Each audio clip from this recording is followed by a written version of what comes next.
বিবাহিত ব্যক্তি যদি জিনা করে ফেলে, নাউযুবিল্লাহ, যে দেবর ভাবি শালিদুল্লাহ ভাই তোমরা শুনো, যদি বিবাহিত কোনো ব্যক্তি জিনা করে ফেলে, সে যদি খাস তওবা করে আল্লাহ পাকের কাছে, আল্লাহ পাক যদি তার সমস্ত গুনাহ মাফ করে দেন, তারপরেও যদি তার এই মামলাটা ইসলামিক কোর্টে চলে আসে, তাহলে তাকে রজম করতেই হবে, বেঁচে থাকার অধিকার নাই।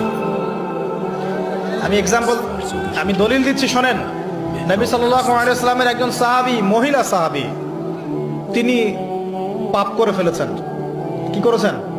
জিনা করে ফেলেছেন। বিবাহিত ব্যক্তি ছিলেন। নবীর কাছে এসে বলছেন, ইয়া রাসূলুল্লাহ তাহহিরনি, আমাকে পবিত্র করুন, আমি অন্যায় করেছি। নবী সাল্লাল্লাহু আলাইহি ওয়াসাল্লাম বলছেন, মুখ ফিরে নিচ্ছে, একবার ডান দিকে মুখ ফিরাচ্ছেন, একবার বাম দিকে মুখ ফিরাচ্ছেন। নবী শুনতে যাচ্ছেন না, কারণ এটা কোর্টে চলে আসলেই বিপদ। নবীজি বলছেন, বাসায় যাও, বাসায় যাও, তওবা করো, আল্লাহর কাছে তওবা করো, আল্লাহ মাফ করে দিবে, বাসায় চলে যাও, বাসায় চলে যাও।